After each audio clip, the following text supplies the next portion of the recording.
नया फिर दिन हुआ,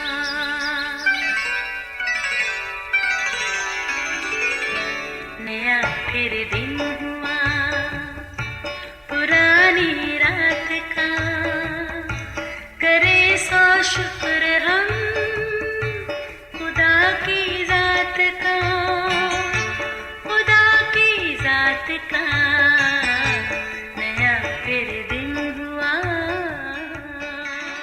आज की आयत, तुम होशियार और बेदार रहो, तुम्हारा मुखालिफ अबलीस गरजने वाले शेर बबर की तरह ढूंढता है कि किसको फाड़ खाए।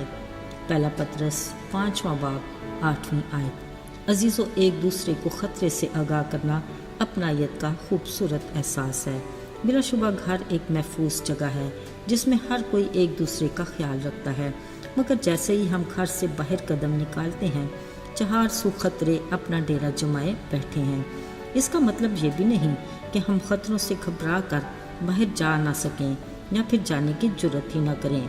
हाँ, ये ज़रूर है कि अगर हमें किसी खतरे का इल्म हो तो अपने पीछे आने वालों को आगाह करें। इंसानियत का तकाजा भी यही है। अक्सर खतरों वाली जगह पर यह खबरदार रहने का कोई नोट लिखा होता है ताकि हर कोई इसे पढ़कर आगाह हो। अब जो इस वार्निंग को पढ़कर अमल करता है वो खतरे से बच जाता है, दूसरी सूरत में खतरे से दो चार होकर मुश्किलात का शिकार हो जाता है।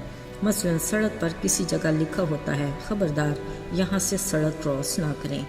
पेट्रोल पंप पर लिखा होता है, पेट्रोल डलवाते गाड़ी का इंजन ऑफ रखें। यहाँ मोबाइल फ़ोन इस्तेमाल ना करें। गैस सिलेंडर की शॉप पर सिगरेट पीना मना है। गहरे पानी की जगह पर खबरदार, तैरना और नहाना मना है। अब जिसने माना वो बच गया और जिसने ना माना वो काम से गया। अजीज़ों, हमारे पास भी कलाम मुक़द्दस एक ऐसी किताब है जो एक मुकम्मल ज़ाब्ता-ए हयात है, जिसमें ज़िंदगी के हर पहलू में ख़तरों से बचने के लिए आगाही मिलती है। अगर तो हम इसे पढ़ें तो फिर कई बार लिखा हुआ मिलेगा कि तुम होशियार और बेदार रहो। सोचना यह है कि हमारे लिए ख़तरा कौन है। कलाम मुक़द्दस में लिखा है, एक दिन खुदावंद ने शैतान से पूछा कि तू कहाँ से आता है। शैतान ने खुदावंद को जवाब दिया, मैं ज़मीन पर इधर उधर घूमता फिरता और उसमें सैर करता हुआ आया हूँ। अजीज़ों, याद रहे, अबलीस हमारा असली दुश्मन है जो खाली खुदा के साथ बनी नौ इंसान की रफ़ाकत का शदीद मुखालिफ है। याद है ना कि बाग़े अदन में उसे आदम और हवा की ठंडे वक्त खुदा से रफ़ाकत एक आंख ना भाती थी। वो इसी घात में रहता कि किसी तौर पर मिलाप का ये सिलसिला टूटे।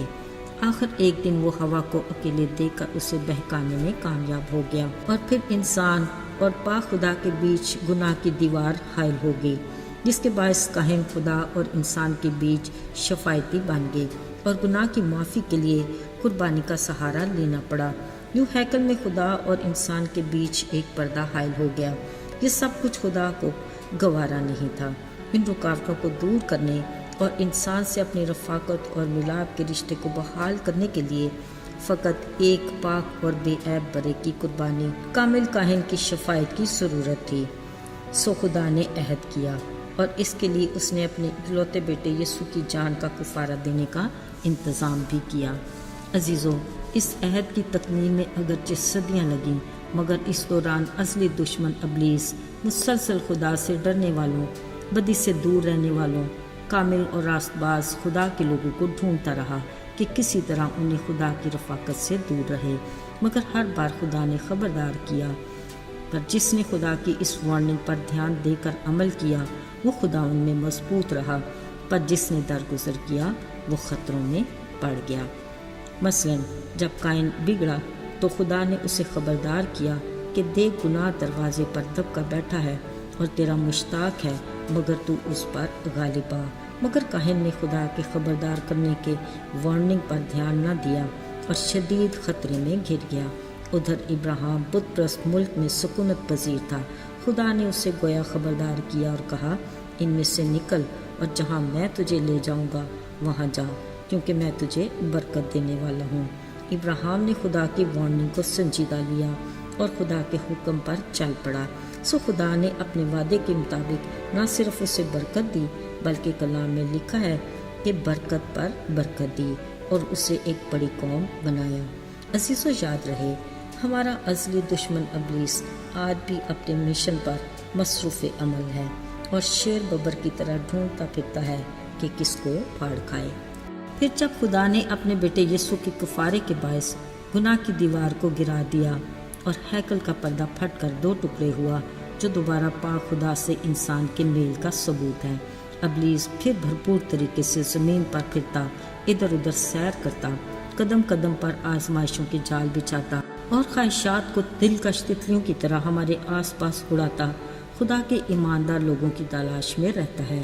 مگر آج بھی خدا ہمیں اپنے کلام سے ہر طرح کے خطروں سے آگاہ کرتا ہے اور خبردار کرتا ہے کہ کبوتر کی مانند بھولے مگر سانپ کی مانند ہوشیار رہو۔ یاد رہے اگر تو ہم خطروں کی وارننگ کا خیال رکھیں تو ہم خطروں سے بچ سکتے ہیں، دوسری صورت میں ہم درست ٹریک سے ہٹ کر خواہشات کی تتلیوں کے پیچھے بھاگتے اور آزمائشوں کے جال میں پھنس جاتے ہیں۔ اس لیے وہ ہمیں پھر تلقین کرتا ہے کہ کلام پر دن رات دھیان رہے اور احتیاط کر کے عمل کیا کرو، تو ہی ہم اپنی زندگی میں کامیاب، کامران اور اقبال مند ہوں گے۔ آئیے دعا کریں۔ اے خدا باپ، ہم تیرے شکر گزار ہیں کہ تیرے دروازے ہمارے لیے ہر وقت کھلے ہیں، ہم جب بھی چاہیں تیرے پاس آ سکتے ہیں۔ اگرچہ ہم کمزور ہیں مگر تو ہمارا قادر مطلق باپ ہمارے ایمان میں ہمیں مضبوطی عطا کر کے ہمیں اپنی خواہشات پر قابو پا کر آزمائشوں میں فتح مندی کے ساتھ نکال لیتا ہے۔ یسوع کے پاک اور مبارک نام میں آمین۔